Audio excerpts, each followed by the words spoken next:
Have you ever felt your chest tighten because someone disrespected you?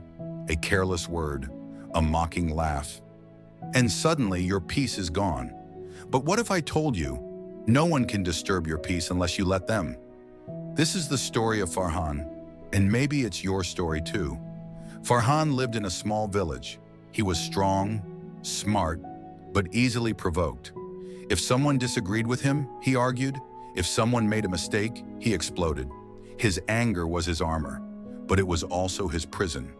His mother once said, "Farhan, the fire you throw at others is the same fire that burns you inside."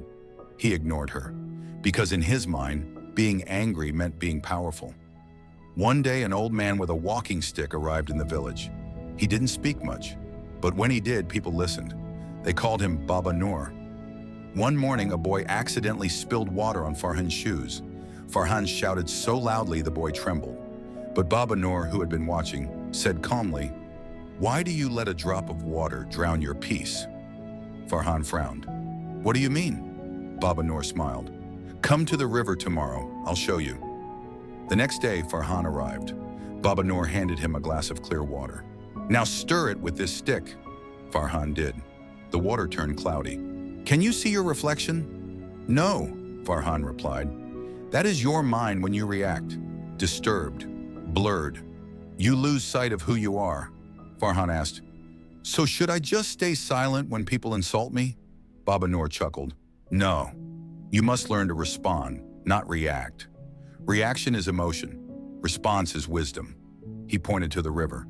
"See how it flows around the rocks? It doesn't fight, it adapts. That's strength." Farhan went home thinking. The next day, someone mocked him in the market, his fists clenched. But he remembered the river. He breathed and said, "Have a good day," then walked away. It wasn't easy.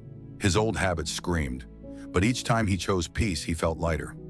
One evening, his younger brother broke a clay pot. Farhan looked at the mess, then at his brother's scared face. He smiled. "It's just a pot. Let's clean it together." His brother blinked. "Are you okay?" Farhan laughed. "I'm learning to be." Weeks passed. Farhan changed. He listened more, shouted less. People noticed. They asked, "How did you become so calm?" He replied, "I stopped letting others control my emotions." One day he returned to Baba Noor. "Baba, I understand now. Peace isn't given, it's chosen." Baba Noor smiled. "Yes, and every time you choose peace, you become unshakable." Farhan asked, "Will people ever stop testing me?" Baba Noor looked at the sky. "When the storm sees you, no longer fear it, it moves on." If this story touched your heart, subscribe to Art of Mind.